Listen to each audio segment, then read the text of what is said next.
Praise the lord. నేటి వాక్యము కీర్తనల గ్రంథము 41వ అధ్యాయము 12వ వచనం.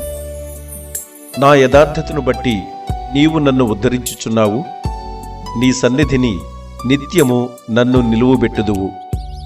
దేవుడు యథార్థవంతుడు, ఆయన వాక్కు నిర్మలము.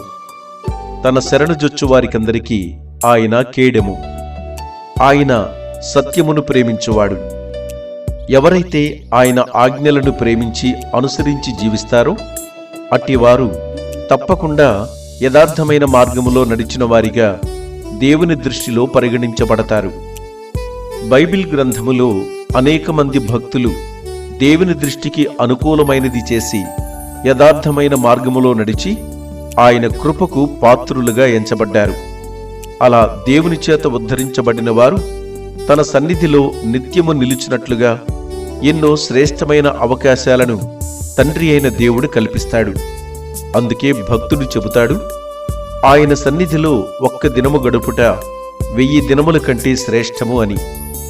అట్టి కృపను అనుగ్రహించి మనలను సమస్త ఆశీర్వాదములతో నింపుతున్న ఆ దేవాది దేవునికి శాశ్వతమైన మహిమా ప్రభావములు కలుగునుగాక. ఆమేన్.